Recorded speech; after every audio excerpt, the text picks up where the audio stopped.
Jonas glanced at the clock. There was so much work to be done always that he and the giver seldom simply sat and talked the way they just had. I'm sorry that I wasted so much time with my questions, Jonas said. I was only asking about the release because my father is releasing a new child today, a twin. He has to select one and release the other one. They do it by weight. Jonas glanced at the clock. Actually, I suppose he's already finished. I think it was this morning. The giver's face took a solemn look. I wish they wouldn't do that, he said quietly, almost to himself. Well, they can't have two identical people around. Think how confusing it would be, Jonas chuckled. I wish I could watch, he added, as an afterthought. He liked the thought of seeing his father perform the ceremony and making the little twin clean and comfy. His father was such a gentle man. You can watch, the giver said. No, Jonas told him. They never let children watch. It's very private. Jonas, the giver told him, I know what you read in your training and I know that you read your training instructions very carefully. Do you remember that you were allowed to ask anyone anything?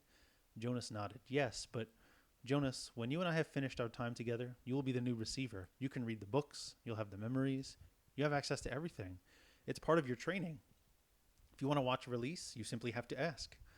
Jonas shrugged. Well, maybe I will then, but it's too late for this one. I'm sure it was this morning. The giver told him then something that he had not known. All private ceremonies are recorded. They're in the hall of closed records. Do you want to see this morning's release? Jonas hesitated. He was afraid that his father wouldn't like it if he watched something so private. I think you should, the giver told him firmly. All right then, Jonas said. Tell me how. The giver rose from his chair, went to the speaker on the wall and clicked the switch from off to on. The voice spoke immediately. Yes, receiver, how may I help you? I would like to see this morning's release of the twin. One moment, receiver. Thank you for your instructions. Jonas watched the video screen above the row of switches. Its blank face began to flicker with zigzag lines. Then some numbers appeared, followed by the date and time. He was astonished and delighted that this was available to him, and surprised that he had not known. Suddenly he could see a small windowless room, empty, except for a bed, a table with some equipment on it. Jonas recognized a scale. He had seen them before when he'd been doing volunteer hours at the nurturing center, and a cupboard. He could see pale carpeting on the floor. It's just an ordinary room, he commented. I thought maybe they'd have it in the auditorium so that everybody could come. All the old go to ceremonies of release. But I suppose that when it's just a newborn, they don't.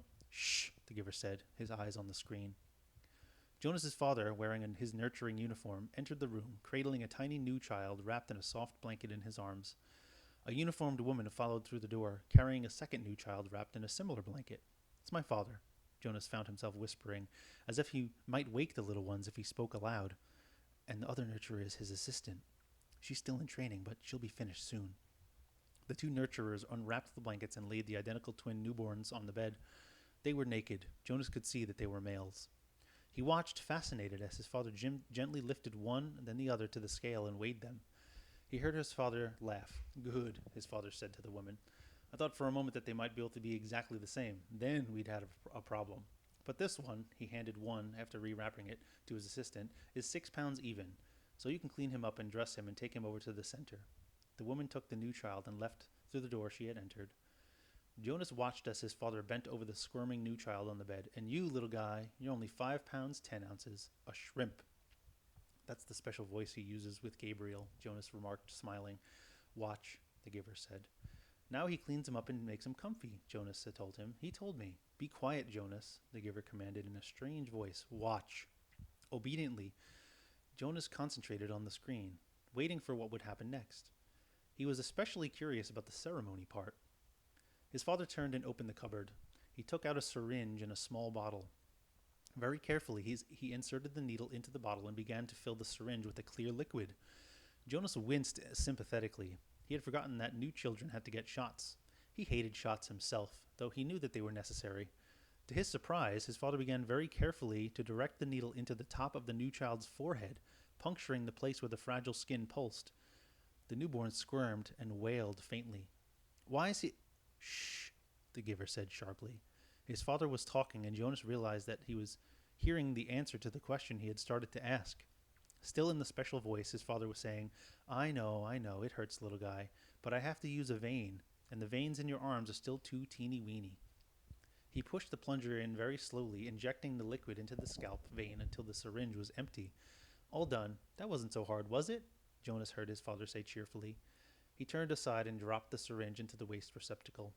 Now he cleans him up and makes him comfy, Jonas said to himself, aware that the giver didn't want to talk during the little ceremony. As he continued to watch, the new child, no longer crying, moved his arms and legs in a jerking motion. Then he went limp. His head fell to the side, his eyes half open. Then he was still. With an odd, shocked feeling, Jonas recognized the gestures and posture and expression. They were familiar. He'd seen them before, but he couldn't remember where. Jonas stared at the screen, waiting for something to happen, but nothing did. The little twin lay motionless. His father was putting things away, folding the blanket, closing the cupboard. Once again, as he had on the playing field, he felt a choking sensation. Once again, he saw the face of the light-haired, bloodied soldier as life left his eyes. The memory came back. He killed it! My father killed it! Jonas said to himself, stunned at what he was realizing. He continued to stare at the screen numbly. His father tidied the room. Then he picked up a small carton that lay waiting on the floor, set it on the bed, and lifted the limp body into it. He placed the lid on tightly. He picked up the carton and carried it to the other side of the room. He opened a small door in the wall. Jonas could see darkness behind the door.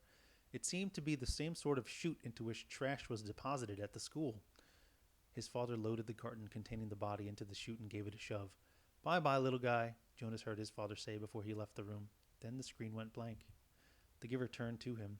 Quite calmly, he related, "When the speaker notified me that Rosemary had applied for release, they turned on the tape to show me the process. There she was, my last glimpse of that beautiful child, waiting. They brought in the syringe and asked her to roll up her sleeve. You suggested, Jonas, that perhaps she wasn't brave enough? I don't know about bravery, what it is, what it means. I do know that I sat here numb with horror, wretched with helplessness, and I listened to Rosemary tell them that she would prefer to inject herself. Then she did so. I didn't watch. I looked away." The giver turned to him. "Well, there you are, Jonas. You were wondering about release," he said in a bitter voice. Jonas felt a ripping sensation inside himself, the feeling of terrible pain clawing its way forward to emerge in a cry.